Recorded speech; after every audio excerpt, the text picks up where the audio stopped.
안녕하세요. 반갑습니다. 7월 27일, 오늘도 시장 정리부터 먼저 시작해 보도록 하겠습니다. 자, 우리 구독자분들, 구독, 좋아요, 알림 설정 한 번씩 눌러주시길 부탁을 드리면서, 자, 어떤 내용 나오고 있는지 하나씩 살펴보도록 할게요. 자, 일단 첫 번째, 뉴욕 증시는 연준이 7월 회의에서 금리를 25bp 예상대로 인상한 가운데 FOMC 회의 결과를 소화하면서 전체적으로는 혼조로 장이 마감되었습니다. 이게 어떤 내용인지 조금만 더 이제 디테일하게 말씀드리도록 하자면, 이제 이번 금리 인상을 통해서 미국의 기준금리는 5.5%까지 상승을 하는 모습이 보여지게 되었고요.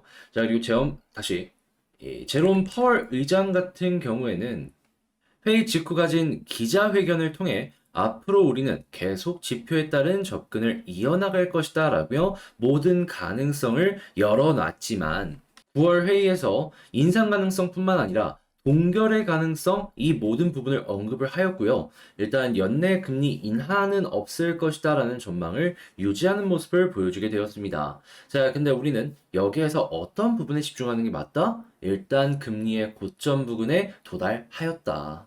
시장 전체적으로 보면 어떻게 보면 지금 위치가 저점 부근이다. 확실하게 생각을 하면서 접근을 하기가 괜찮아진 상황이다라는 것이죠. 그러면 유동성에 영향을 받는 제약바이오, 성장주, 죄다 이제부터 주목을 받을 가능성이 높겠죠. 그리고 이 파워르장 같은 경우에는 연준이 올해 말부터 경제 성장률이 눈에 띄게 둔화될 것이다라고 전망을 하고 있긴 하지만 최근 경제의 회복세를 고려할 때 더 이상 경기를 침체하지 않을 것이다라고 예측하고 있다 언급했거든요. 그럼 경기도 강할 것이다라고 생각을 하면은 야, 이거 유동성 영향 받는 이런 종목들 생각했던 것보다 많이 올라갈 수도 있겠네. 기대하면서 볼 수 있겠죠. 물론 과거에 2020년도 코로나 시절 이제 유동성 폭발했을 때 제약바이오만큼 올라가는 건 아닐지 몰라도 최소한 지금보다는 좋은 모습 나올 가능성 높아지고 있다라고 볼 수가 있는 겁니다. 자, 그래서 이제 이런 부분은 이제 감안을 하시면서 보시면 좋고요. 자, 한편 미국의 CPI 상승률이 지난 6월 3.0까지 떨어지는 등 물가가 안정세를 보이고 있어 시장에서는 9월에 연준이 추가로 금리를 인상하기는 어렵다라는 전망이 지배적이다라고 보여지고 있고요. 시카고 상품거래소 페드워치에 따르면 연방기금 금리 선물 시장에서 연준이 올해 한 번 더 금리 인상할 가능성은 현재 36%로 예상이 되고 있다라고 합니다. 그러니까 이제 과반 이상은 동결의 가능성을 띠고 있다라고 보여주고 있는 것이죠. 그럼 향후에 나올 소비자 물가 지수, 생산자 물가 지수, 그리고 개인 소비 지출 모두가 괜찮은 수치를 보여주는 모습이 보여지게 된다면 이 확률은 더욱더 높아질 것이다라고 생각을 할 수 있겠죠. 그럼 무엇보다도 이 세 가지의 발표 일정이 앞으로 굉장히 중요해졌다. 이렇게 보시면 될 것 같습니다. 이거 한번 발표될 때마다 증시 자체가 출렁출렁거리는 모습 나올 것 같아요. 그래서 이제 여러분들 꼭 이거 기억을 하시면서 이 달력 꼭 확인하시는 거 감안하시고요. 자, 그런 상황에서 기업들의 실적 발표도 현재 보여지고 있는데 어떤 모습이 보여지고 있냐? 자, 일단 이 혼조의 양상을 보여줬는데 일단 구글 같은 경우에는 지난해보다 3.3부터 다시 구글 같은 경우에는 광고 매출이 지난해보다 3.3% 증가해서 전분기 감소세에서 증가세로 돌아섰다. 그러니까 경기가 좋았기 때문에 만들어진 모습이겠죠. 이런 모습 보여줬고 보잉도 시장 예상치를 웃돌았다. 비행기 잘 돌아가고 있고 여행 다시 풀려가고 있고요. 자, 그리고 반면에 스냅 같은 SNS 몇몇은 실망감 속 급락세를 보일 정도로 실적 가이던스가 안 좋은 모습 보여주게 되었고, 마이크로소프트 같은 경우에는 AI에 대한 기대감은 엄청나게 크지만, 이게 직접적으로 매출로 연결되는 데는 시간이 좀 걸리다 보니까, 이게 우려로 연결되면서 일부 하락세를 나타내게 되었다라고 생각을 하시면 되겠습니다. 그런데 AI는 좀 느낌이 다르죠. 이제 막 시작하는 분야이기 때문에. 자, 그렇게 현재 위치는 어떻게 보면 중장기적으로 볼 때 굉장히 메리트 있는 자리다라는 부분을 오늘 뉴욕 증시를 통해서 확인할 수 있었다라고 말씀드리며 일단 기본 내용들 정리를 마쳐보겠습니다. 자, 국제유가는 WTI 기준 78.78달러로 마이너스 1.07% 하락 마감하였고요. 채권은 상승에 달러는 약세에 금 가격은 상승 마감하였습니다. 자, 그럼 이것 말고 좀 테마성으로 영향을 미칠 만한 뉴스가 어떤 게 있는지 말씀드리도록 하자면, 자, 일단 러시아, 우크라이나, 곡물 얘기 나오고 있죠. 그리고 이거 말고도 제가 계속 말씀드리고 있지만, 올해 전 세계는 덥습니다. 그러면 예, 농사 하신 분들은 아실 거예요. 이거 너무 더워도 생산량 안 나옵니다. 자, 그러면 지금 이제 전 세계는 곡물 이거 하나 때문에 굉장히 치명적인 타격을 입을 수 있고, 한국은 사료나 이런 데는 괜찮지만 쉽게 가격을 못 올리는 뭐 라면이나 뭐 이런 쪽들이 있죠. 이미 몇 번 올린 상황에서 가격 인하에 대한 압력이 커지고 있는 모습이 보여지고 있기 때문에 당연히 원가의 부담이 커질 수밖에 없을 것이다. 그런데 뭐 테마성으로 한번 꿈틀거릴 수도 있으니까 그래도 완벽하게 무시는 안 하고 보는 것도 괜찮을 것 같네요. 자, 아무튼 뭐가 됐든지 간에 곡물 관련으로 해가지고 테마로 올라가는 종목들은 다시 한번 보시면 좋고요. 자, 그리고 지금 반도체 AI 열풍에 SK 하이닉스 적자 탈출에 빛이 보인다 얘기 나오고 있는데 올해 하반기 괜찮다 괜찮다라는 얘기가 한국뿐만 아니라 해외에서도 꾸준하게 들려오고 있죠. 그러면 이 부분은 그냥 편안하게 보시면 됩니다. 자, 그리고 삼성전자 더 빠르고 비싼 갤럭시 신작을 공개를 하였다. 지금 언팩이 나오면서 폴더블 혁신 선도한다. 얘기 나오고 있는데 자연스럽게 부품의 가격은 비쌀 수밖에 없겠죠. 그러면 부품 비싸면은 부품 회사들의 실적은 자연스럽게 올라갈 수밖에 없을 것이다. 왜냐면 판매 가격이 높아지면 영업이익률 맞춰갖고 판매에 남는 돈들도 많을 거 아니에요. 그래서 이제 이런 부분 기억하시면 좋은 거죠. 자, 그리고 삼성바이오 상반기 매출 1.5조 원, 역대 최대 바이오. 요즘에 OEM 관련해가지고 얘기 많이 없긴 한데 그래도 삼성이 이런 모습 보여주게 된다면 같이 떠오르는 모습이 나오지 않을까 싶네요. 그렇기 때문에 이런 부분들도 한번 생각해 보시면 좋고요. 자, 그리고 제가 방산 쪽 계속 얘기하고 있죠. 지금 호주에서도 한화에서 독일 제치고 계속해서 장갑차 공급 얘기 나오고 있고요. 그리고 폴란드나 이런 지역들 같은 경우에도 경계 심리가 커지고 있기 때문에 추가 수주 기대해 볼 수 있겠습니다. 자, 그리고 조선 같은 경우에 지금 이 3사에서 12조 원의 카타르 LNG선 수주 임박이란 얘기가 들려오고 있습니다. 자, 그리고 에탄올선 얘기들도 많이 들려오고 있기 때문에 이렇게 두 가지를 합치게 된다면 지금 언론에서는 27년까지는 조선사의 일감이 떨어지지 않을 것이다 이야기 들려오고 있거든요. 자, 그러면 앞으로 4년? 야, 지금 더 올라갈 수도 있겠구나. 이런 식으로 접근을 하시는 것도 괜찮을 것 같습니다. 특히나 운반선 가격 올라가는 거 보세요. 지금 후판이나 여러 가지들 때문에 원가율이 높아갖고 작년에도 공장은 도크는 계속해서 돌아갔는데 이 실적이 매출 대비 영업이익이 안 좋았잖아요. 근데 운반선 올라가면은 원가율 높은 것들 다 감안할 정도로 남는 게 생길 겁니다. 자, 그러면 향후에 이런 부분들도 기대감 가지면서 보시면 좋고 마지막으로 충전소 계속해서 짓습니다. 뭐 표준은 테슬라의 충전 그 표준 꽂는 거 있죠. 그걸 쓴다라고 하더라도 충전기 자체는 또 새롭게 설치를 해야 되기 때문에 이 부분에 있어서 이제 다시 동맹을 맺고 이제 경쟁을 본격화할 것이다 이야기 들려오고 있네요. 그러면 어떻게 된다? 자연스럽게 충전 인프라가 좋아지고 충전 편의성이 좋아지면 전기차의 수요는 이전보다 증가할 수 있을 것이다. 그럼 미국 내에서도 이 부분 기대 심리 가지면서 보시는 거 괜찮을 것 같네요. 자, 해서 이렇게 시장 정리 한번 싹 해봤는데 어떻게 여러분들께 도움이 되었을지 모르겠습니다. 잘 봤다라고 생각을 하신다면 구독, 좋아요, 알림 설정 한 번씩 눌러주시고요.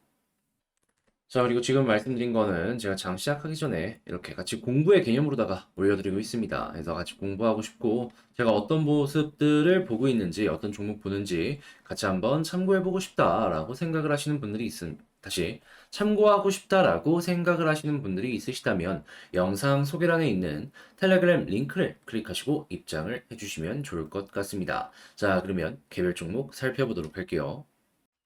자, 제가 이번에 가지고 온 종목은 두산 에너빌리티 가지고 왔습니다.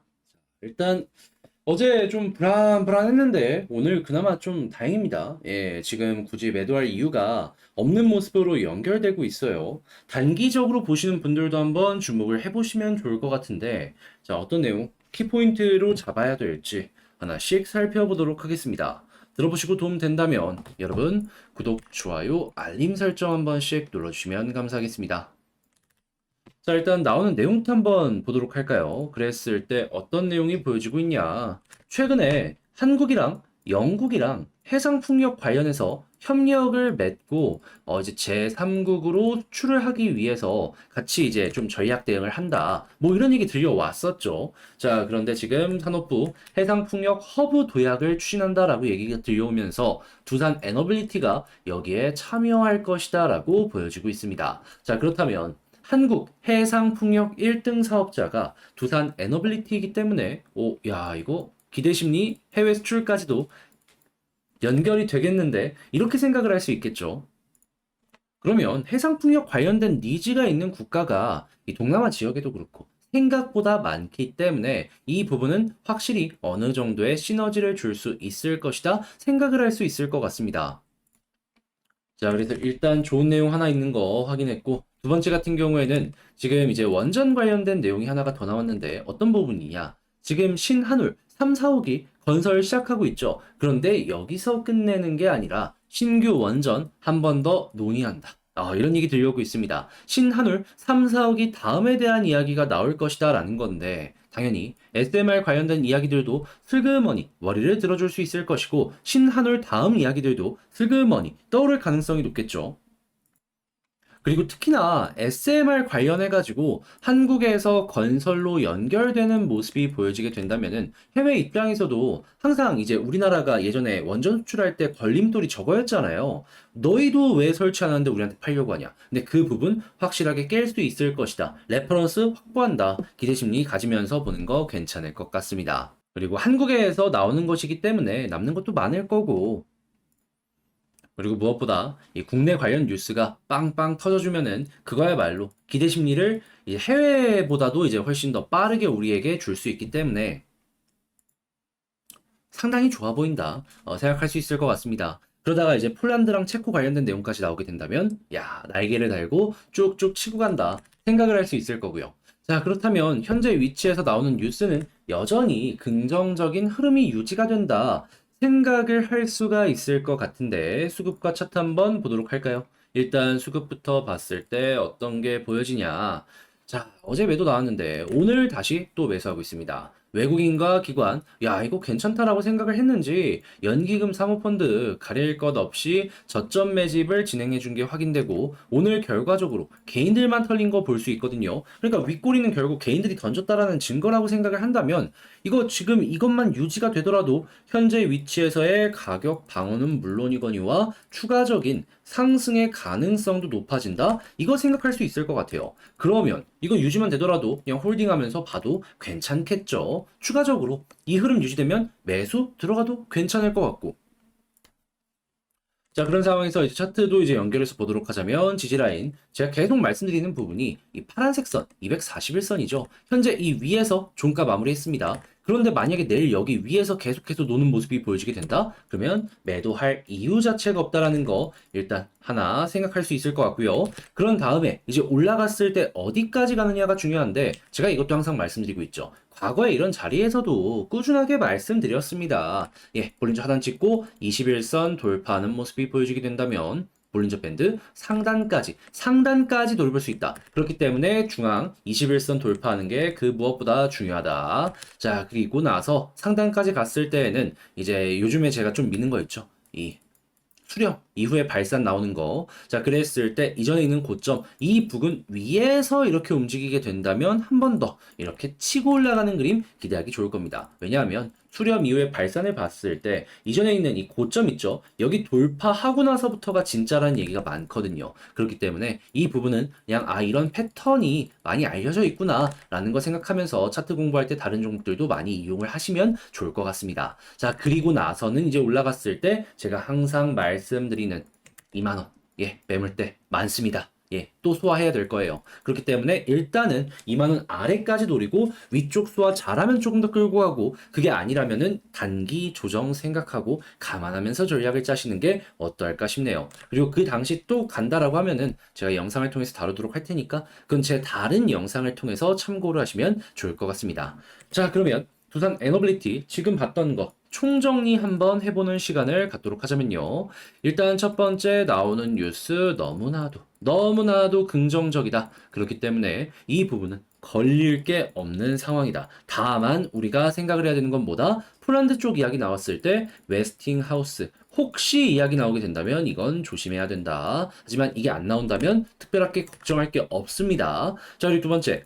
수급 같은 경우에는 지금 계속해서 외국인 들어와 주고 있기 때문에 기관도 들어와 주고 있기 때문에 이게 이어진다면 현재 위치 홀딩하면서 봐도 괜찮다. 그리고 추가적으로 매수가 더 들어온다? 예, 여러분들 매집해도 상관없습니다. 자, 그리고 세 번째 같은 경우에는 차트 241선 이탈이 없었기 때문에 만약에 내일도 이 위에서 움직인다면 매도 금지할 이유 없습니다. 굳이 여기서 매도를 하면은 이제 반등 빠르게 나올 수 있는 가능성도 생각을 할 수 있기 때문에 나중에 후회할 수 있어요. 자, 그리고 네 번째 같은 경우에는 가격 올라갔을 때 21선 돌파하는 모습이 보여지게 된다면 볼린저 밴드 상단까지 노려보시면 좋을 것 같고 여기마저 돌파하게 된다면은 네, 그쵸? 이전에 고점 여기 뚫었을 때 2만 원 아래까지 노려보시면 괜찮을 것 같습니다. 2만 원 이상은 매물대 소화 생각하시면서 보시면 되고요. 근데 거기까지 가기 위해선 시간이 좀 필요하다 보니까 일단은 2만 원 아래까지만 다뤄보도록 하겠습니다. 자, 이렇게 해서 이 두산 에너빌리티에 대해서 정리를 한번 싹 해봤는데 어떻게 여러분들께 도움이 되었을지 모르겠습니다. 잘 봤다면 구독, 좋아요, 알림 설정 한 번씩 부탁을 드리고요. 그리고 지금 흐름상 좋은 부분으로 연결될 수 있다 보니까 이런 부분이 여러분들 수익에 긍정적인 역할을 해줄 것을 조금 기도하면서 영상 마치고요. 다음에 저는 더 좋은 영상으로 다시 인사드리도록 하겠습니다. 끝까지 시청해주셔서 감사드리고요. 이상 주식 정리해드리는 주정남이었습니다. 감사합니다.